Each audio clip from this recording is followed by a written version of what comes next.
রাফু আর হচ্ছে আলবি, তারা দুজন স্বামী স্ত্রী। এখানে কে বড় অভিনেতা, ইকরাফু নাকি আলবি নাকি তাদের সন্তান? এই সব কিছুর উত্তর এখানেই আপনারা পেয়ে যাবেন। পুরো ভিডিওটা দেখে একটা করে লাইক দিয়ে কমেন্ট করে সাবস্ক্রাইব করে যাবেন। চলুন দেখি। আমার মা কিনে দিয়েছে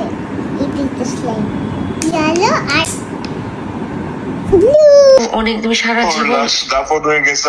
আমি আসতে আসতেই আমার ফ্লাইট ছিল 3টা। আমি তো গতকালকে কোনো টিকিট পাই নাই, বিজনেস ক্লাস, ট্রানজিট, কোনোভাবে কোনো আমি ফ্লাইট পাই নাই কালকে। আজকে 3টা টিকিট কাটছি, বাট এর মাঝখানে ওরা লাশ নিয়ে ময়মনসিংহে চলে দাফনও করে দিছে আপু।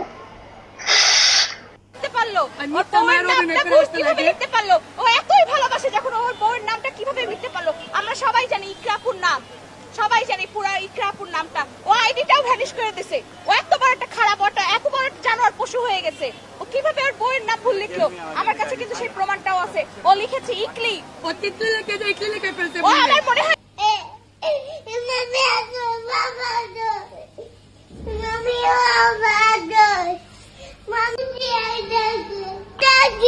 ডাকলে আসবে না তো, আর ডাকলে আসবে না।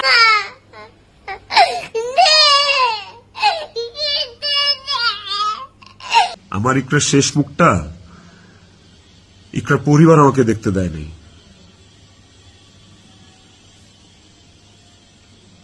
16 বছর সংসার করছি, 16 বছর একটা শত্রুর সাথেও যদি কেউ এক ছাদের নিচে থাকে, সে মারা গেলে তার চেহারাটা দেখার জন্য ছটফট করে মানুষ। আর আমার বউ ছিল, আমি ভালোবাসা তার বিয়ে করছি। ওই আমার মেয়ে একা ঘুমাইতে পারবে না, সে অনেক সে অনেক ভয় পায়, সে তেলাপোকা ভয় পায়, তেলাপোকা ভয় পাইছিল। আমি কত Oh my God! Happy birthday, Baba! Happy birthday to me! Wow! Oh my! Thank you, Baba! Thank you. Hello. Hi. Baba? No, no, Soja. Oh my God! Hey. Hello. Wow. আপনাদের সাথে শেয়ার করব আমি আলবির জন্য কি কি খাবার রান্না করেছি এবং তাকে শুটিংয়ে কি কি খাবার দিচ্ছি। আর প্রতিদিন চেষ্টা করছি শুটিংয়ে হেলদি খাবার পাঠানোর জন্য, সেই জন্য আজকের এই খাবারগুলো চলেন শুরু করা যাক। দেখাই আপনাদের রান্না করে কি কি খাবার পাঠাই। আর যেহেতু ডায়েট করে, সো আমি মেনটেন করি ডায়েটের জন্য কিভাবে ওকে আসলে প্রোটিন এবং সেই সাথে ভেজিটেবল সব কিছু মিলিয়ে যেন আমি খাবারটা দিতে পারি। এই রেসিপিগুলো চুজ করতে অনেক কষ্ট হয় ডেলি। কি রান্না করব, কি দিব, এটা একটা প্যারা। যদিও প্যারা, বাট হাজব্যান্ডের জন্য রান্না করতে কিন্তু অনেক ভালো লাগে। আমি আজকে রান্না করেছি দেশি মুরগির ঝোল আলু দিয়ে, স্মেলটা কিন্তু অনেক ভালো আসতেছে। তারপরে রান্না করেছি হচ্ছে কলমি শাক। তারপরে রান্না করেছি হচ্ছে ওর ফেভারিট চিংড়ি দো পেঁয়াজা। তো প্রথমে হচ্ছে আমি চিকেনটা নিচ্ছি। যেহেতু স্যার রান খায় না এবং তাকে আমাকে প্রোটিন দিতে হবে বেশি করে,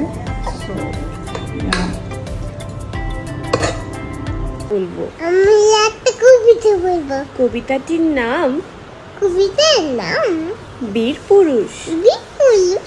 লিখেছেন রবীন্দ্রনাথ ঠাকুর। মনে করো যেন বিদেশ ঘুরে মাকে নিয়ে যাচ্ছি অনেক দূরে। তুমি যাচ্ছ পালকিতে মা চড়ে। দরজা দুটো একটু কুফাক করে। আমি যাচ্ছি রাঙা ঘোড়ার পরে। টকবগিয়ে তোমার পাশে পাশে। রাস্তা থেকে কি তুমি ঘুরে আসো। মেয়ে ঘুরে আসে রাস্তা থেকে ঘোড়ার ঘুরে ঘুরে ঘুরে ঘুরে ঘুরে রাঙা ধুলোয় লালা উড়ে মেয়ে ঘুরে আসে ঘুরে আসে। হাততালি। কবিতাটার নাম কি জানো? বীর পুরুষ। বিপুল রিজিক তুমি কি হবে? বিপুল সবনা কি হবো? বীর মানুষ। বিল মানুষ তুমি কি হবা? আমি বীর মা। ওকে তুমি কি হবা? তো সাইকেল নেবো। মামি কি হবে? তো সাইকেলের মেয়ে। শাহরুখ খানের মেয়ে। হ্যাঁ আর বাবা কি হবে? এতে সাইকেলের বাবা হবে। আমরা যখন জীবনে কোনো কিছু হারিয়ে ফেলি তখন সেই হারিয়ে যাওয়া জিনিসটা নিয়ে আমরা শোক পালন করি। হারিয়ে কেন গেল, কেন চলে গেল, কেন পারলাম না ধরে রাখতে। অথচ আমরা যা কিছু হারাই তা আমাদের জীবনে নতুন প্রয়োজনীয় জিনিসের জন্য জায়গা করে দেয়। কখনো কোনো কিছু হারিয়ে ফেললে একদমই হতাশ হওয়া যাবে না, নতুন কোনো কিছুর জন্য অপেক্ষা করতে হবে। আমি তো কাউকে গিয়ে মেরে ফেলি নাই। একটা মানুষ নিজে আত্মহত্যা করেছে, তার অনেক কষ্ট, অনেক দুঃখ, অনেক কিছু আছে। আই অ্যাডমিট, আমি মানলাম সে জীবনে আর সহ্য করতে পারছিল না, অনেক কষ্ট নিয়ে সে পৃথিবী থেকে চলে গেছে, আমি সবই মানলাম। বাট আমি তো তাকে গিয়ে মারি নাই। আমি তো কোনো অপরাধ করি নাই।